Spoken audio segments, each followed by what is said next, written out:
Hello friends, welcome back to our channel. So आज हम इस वीडियो में बात करेंगे बैंक ऑफ बड़ौदा के बारे में। और हमने बैंक ऑफ बड़ौदा पहले भी अपने चैनल पर कवर किया है।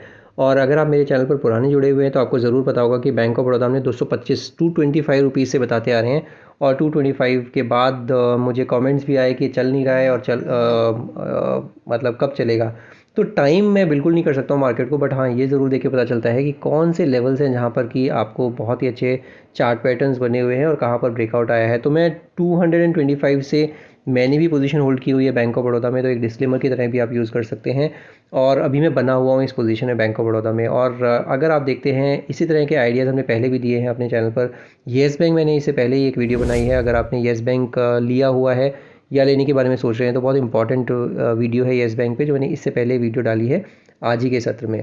तो येस बैंक हो गया, वहाँ पर भी बहुत अच्छे लेवल्स निकल के आ रहे हैं। आप सुज़लॉन देख सकते हैं, सुज़लॉन ने बहुत निचले स्तरों पर सजाया था 26 रुपये के आसपास, और अभी 48 49 चल रहा है, 47 48 चल रहा है। तो वो भी बहुत अच्छा लग रहा है।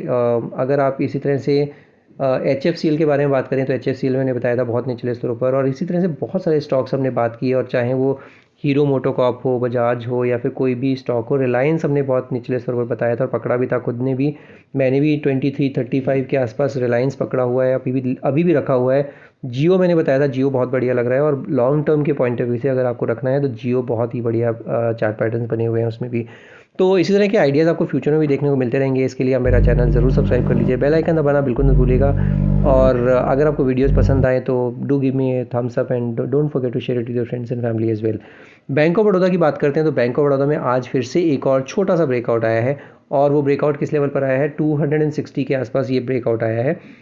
ये एक छोटा सा एक राउंडिंग बॉटम बनाया है इसने, और ये राउंडिंग बॉटम का ब्रेकआउट 260 पे आया है। ये मैंने राउंडिंग बॉटम बनाया आपके सामने।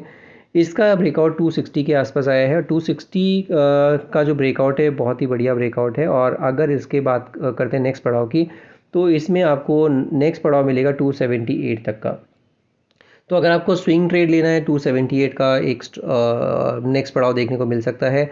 और 260 का एकदम छोटा सा स्टॉप लॉस रख लीजिएगा। अगर आपने 1-2 दिन के लिए ही पोजीशन बनानी है, 2-4 दिन के लिए पोजीशन बनानी है, तो 260 का स्टॉप लॉस हो जाता है। अगर थोड़ा सा लॉन्ग टर्म आप रखना चाहते हैं तो 245 के आसपास, 240 के आसपास का एक स्टॉप लॉस आपके लिए कायदे का हो जाता है, क्योंकि 240 इसका 20 डे एक्सपोनेंशियल मूविंग एवरेज है। तो 20 डे में 240 के आसपास है, तो वो एक स्टॉप लॉस की तरह काम करेगा आपके।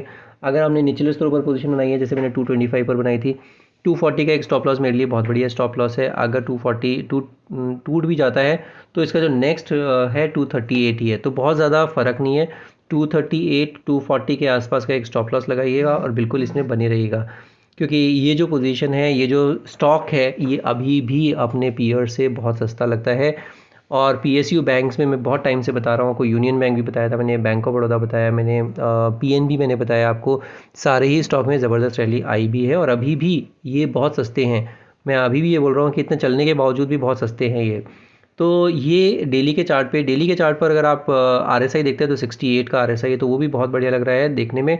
तो बैंक ऑफ बड़ौदा का डेली का चार्ट तो बहुत ही अमेजिंग है, और ये जो ब्रेकआउट आया है वो भी बहुत बढ़िया है। थोड़ा रिट्रेस करता है फिर चलता है।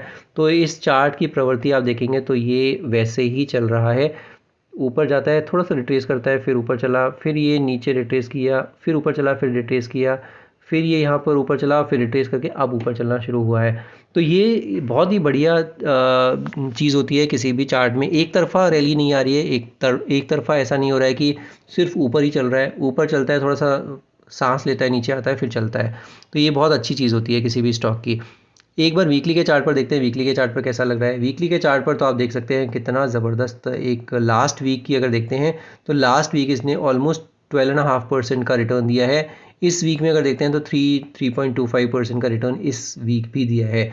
तो अगर आप देखते हैं तो 2 हफ्ते में कितना रिटर्न दे दिया है इसने, ऑलरेडी 15% के आसपास का रिटर्न दे चुका है। 15-16% का रिटर्न अगर 2 वीक्स में मिलता है तो व्हाट एल्स यू वांट, और वो भी इतना दिग्गज शेयर। तो ये आप देख सकते हैं वीकली के चार्ट पर भी बहुत ही अच्छा चार्ट पैटर्न है। और अगर आप इसमें बने हैं तो बिल्कुल बने रहिएगा, बिल्कुल जल्दबाजी नहीं करनी है। और बिल्कुल इसमें अगर आपको स्टॉप लॉस लगाना है थोड़ा सा लंबे टाइम फ्रेम पर, तो इसमें 240 का जो मैंने आपको बताया था वो इस वीक का लो भी है। तो वो भी एक इम्पॉर्टेंट चीज़ है। इस वीक का लो अगर आप देखते हैं तो 242 ही है, और 242 इसका 20 डेमा भी है, तो बहुत ही अच्छे लेवल्स को रिस्पेक्ट करते हुए चल रहा है ये, और वो बहुत ही अच्छी चीज़ है। अगर आप बहुत ही पुराने बने हुए तो 225 के आसपास का एक स्टॉप लॉस बिल्कुल रखिएगा, क्योंकि 225 जो है वो बहुत इंपॉर्टेंट लेवल भी है इसमें। आरएसआई देखते हैं तो आरएसआई वीकली के चार्ट पर 75 का आरएसआई, तो वो भी बहुत अच्छा है। तो बैंक ऑफ बड़ौदा में डेली वीकली चार्ट पे बहुत ही अमेजिंग चार्ट पैटर्न्स बने हुए हैं और बने रहिएगा इसमें अगर बने हुए हैं तो। मंथली का चार्ट पर मैंने आपको लगाया है। मंथली का चार्ट लगाने का कारण क्या है कि मंथली के चार्ट पे इसने एक ये ब्रेकआउट दिया था 230 वाला। ये 230 वाला जो ब्रेकआउट था वो बहुत ही इंपॉर्टेंट था और ये काफ़ी पुराना ब्रेकआउट था।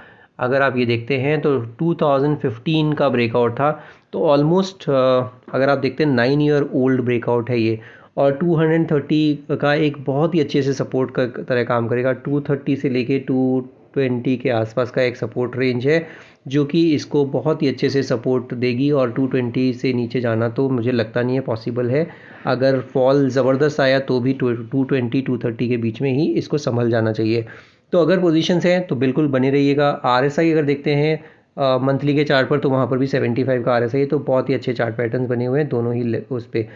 इसमें जो नेक्स्ट टारगेट देखने को मिलेगा, वो नेक्स्ट टारगेट इसमें देखने को मिल सकता है आपको, वो टारगेट हो सकते हैं 430 रुपीज़ तक। तो 430 तक की भी जर्नी देखने को मिल सकती है, बट टाइम लगेगा। ऐसा नहीं है कि रातों रात मिल जाएंगे, बिकॉज बैंक ऑफ बड़ौदा में ये मंथली के चार्ट पर जो ब्रेकआउट है बहुत ही अच्छा है, और यहाँ पर जो है ये बहुत टाइम से अटक रहा था। अगर आप देखेंगे 2015 में ये अटका, उससे पहले ये 2010 में अटका, 2010 के बाद 2015 में अटका, 15 के बाद अब ये फिर से 17 में अटका, और अब जाके इसने डिसाइसिव मूव दिया है और एक अच्छे से वॉल्यूम के साथ इसने ऊपर क्लोजिंग दी है 230 के ऊपर जाके। तो वो बहुत ही अच्छा एक चीज़ बयां कर रहा है कि अब इसमें जो स्ट्रेंथ है वो बहुत ही दमदार स्ट्रेंथ है, और इसको आपको हो सकता है 430 रुपीज़ तक की आने वाले टाइम में रैली देखने को मिल जाए।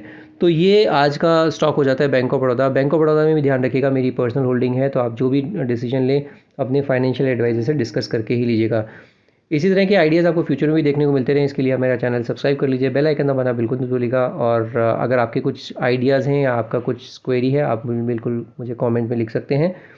आज की वीडियो में सिर्फ इतना ही। Will see in the next video. Thank you so much for watching this video.